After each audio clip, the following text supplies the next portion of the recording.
Hello everyone, कक्षा छठवीं वाले बच्चे ध्यान देंगे।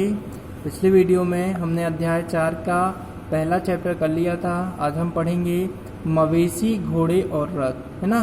मवेशी मतलब होता है जानवर। क्या होते हैं? जानवर। जानवर कौन कौन से? घोड़े और रथ। जानवरों के बारे में पढ़ना है, घोड़ों के बारे में पढ़ना है और रथ। रथ क्या कहलाते हैं? जो पुराने ज़माने में आने जाने का साधन हुआ करते थे, वो क्या कहलाते थे? रथ कहलाते थे। आप देखेंगे ऋग्वेद में मवेशियों, बच्चों, खासकर पुत्रों और घोड़ों की प्राप्ति के लिए अनेक प्रार्थनाएं हैं।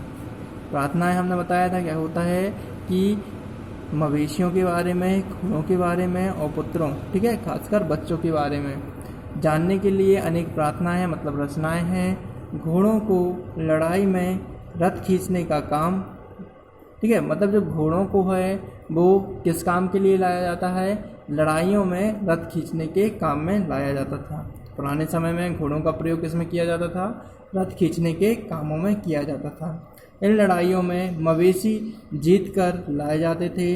लड़ाइयाँ वैसे ज़मीन के लिए भी लड़ी जाती थी, मतलब कुछ लड़ाइयाँ होती थी जिसमें ज़मीन मिलती थी, जहाँ अच्छे चारागाह हों, जहाँ पर जौ जैसी जल्दी तैयार हो जाने वाली फसलों को उपजाया जा सकता है। कुछ लड़ाइयाँ पानी के स्रोतों और लोगों को बंदी बनाने के लिए भी लड़ी जाती थी। पहले क्या होता था? पशुओं को जीतने के लिए लड़ाइयाँ लड़ी जाती थी, मतलब युद्ध होते थे, ठीक है। कुछ बार क्या होता था? कहीं की ज़मीन अधिक उपजाऊ होती थी, जहाँ पर फसल अधिक पैदा की जाती थी, तो फसलों को उगाने के लिए, जो ज़मीन को प्राप्त करने के लिए भी लड़ाइयाँ लड़ी जाती थी, है ना। और कुछ लोग लड़ाई किस लिए क्यों लड़ते थे? लोगों को बंदी बनाने, मतलब अपने गुलाम बनाने के लिए भी लड़ाई करते थे। युद्ध में जीते गए धन का कुछ भाग सरदार रख लेते थे और तथा कुछ भाग पुरोहितों को दिया जाता था, ठीक है। युद्ध में जो भी जीता जाता था उसके धन का कुछ भाग कौन रख लेता था? सरदार, जो राजा रहता था, ठीक है। कुछ पुरोहितों को दिया जाता था, शेष धन आम लोगों को बांट दिया जाता, ठीक है। अब बताओ, जो भी धन जीता है पहले तो राजा रखेगा, सरदार रखेगा, और कुछ जो उसके जो कर्मचारी रहेंगे वो रखेंगे, पुरोहित रखेंगे, ठीक है। और शेष जो धन रहता था वो आम जनता पर, मतलब आम लोगों में बांट दिया जाता था। कुछ धन यज्ञ कराने के लिए भी प्रयुक्त होता था। अब जो धन बचेगा उसी धन से क्या कराया जाता था? यज्ञ कराया जाता था, है ना। क्यों? गांव में वर्षा कराने के लिए, कुछ भी कराने के लिए हवन और यज्ञ कराया जाता था। यज्ञ की आग में आहुति दी जाती थी। ये आहुतियाँ देवी देवताओं को दी जाती थी, मतलब यज्ञ में जो भी आहुति, मतलब जिस नाम से भी किया जाता था वो यज्ञ किसके नाम से किया जाता था? देवी देवताओं के नाम से किया जाता था। घी, अनाज और कभी कभी जानवरों की भी आहुति यज्ञ में क्या की जाती थी? दी जाती थी। आहुति मतलब क्या होता? अपन ने आग में क्या देते हैं? घी देते हैं ना, और क्या देते थे?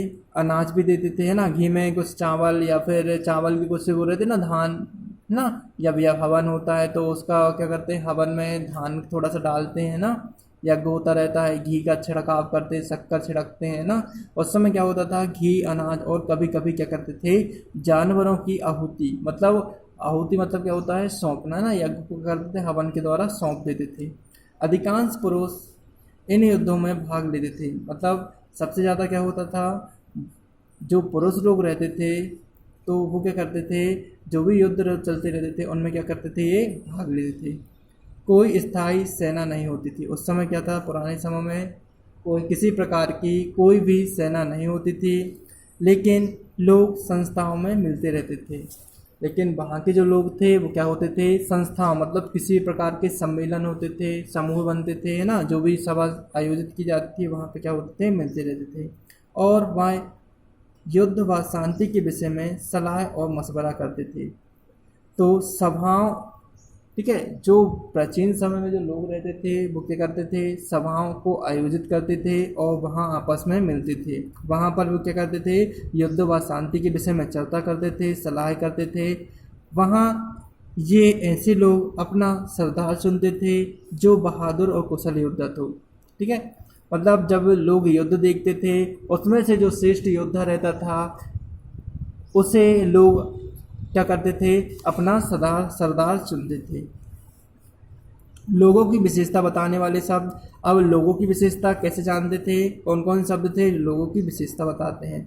लोगों का वर्गीकरण काम, परिवार, भाषा या समुदाय, निवास या स्थान या सांस्कृतिक परंपरा के आधार पर किया जाता था। ठीक है, लोगों का जो काम था, उनके जो गुण थे, उनके आधार पर लोगों को अच्छा या बुरा जाना जाता था। जो व्यक्ति कुशल योद्धा होता था, है ना, उसे क्या क्या किया जाता था, पुराने ज़माने में, पुराने जो समय थे उसमें सरदार चुना जाता था। ऋग्वेद में लोगों की विशेषता बताने वाले कुछ शब्द देखो। ऐसे दो समूह हैं जिनका वर्गीकरण काम के आधार पर किया गया है। पुरोहित, जिन्हें कभी ब्राह्मण कहा जाता है, जो पुरोहित रहते थे उन्हें क्या कहा जाता था, ब्राह्मण। मतलब जो पूजा पत्री वगैरह कराते थे, कुंडलियाँ वगैरह देखते थे, नक्षत्र बताते थे, वो क्या कहलाते थे, ब्राह्मण कहलाते थे।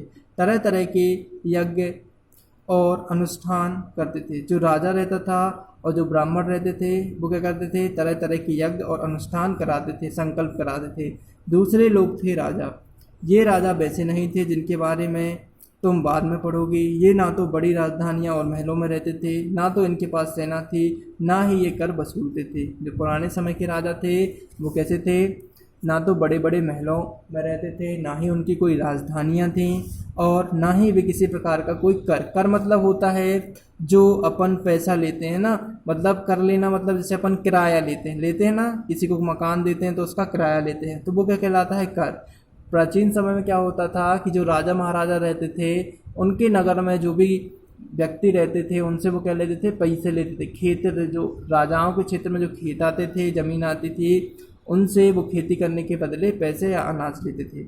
प्रायः राजा की मृत्यु के बाद उसका बेटा अपने आप ही शासक बन जाता था। जो राजा रहता था, यदि उस राजा की मृत्यु हो जाती थी तो प्राचीन समय में राजा का जो बेटा रहता था वह क्या कहलाता था, शासक कहलाता था आने वाले समय का। समझेगा। अब देखेंगे पिछले अनुभाग को एक बार पढ़ो और पता लगाने की कोशिश करो राजा क्या करते थे। अब राजा का क्या क्या होता है, अब बताओ राजा क्या क्या क्या क्या क्या होता है, राजा क्या क्या कार्य करता है। तो राजा क्या करता है, प्रजा की देखरेख करता है ना, और क्या करता है, शासन को चलाता है, शासन का संचालन करता है, शासन के नियमों को बनाता है, ठीक है, अच्छे बुरे कार्य देखता है। किसी प्रकार की कोई समस्या आ जाती है तो वह क्या करता है, जनता या फिर अपने राज्य की रक्षा के लिए क्या करता है, युद्ध करता है, क्या करता है, युद्ध करता है। बताएगा। तो ये कुछ चैप्टर हैं, आप इसके बारे में पढ़ लिए हैं। अब आगे अपन पढ़ेंगे कल खामोशी पहरी, है ना, इसके बारे में अध्ययन अपन कल करेंगे। ओके, आज के लिए इतना ही। आप इस चैप्टर को और अच्छे से पढ़ेंगे घर में, ठीक है।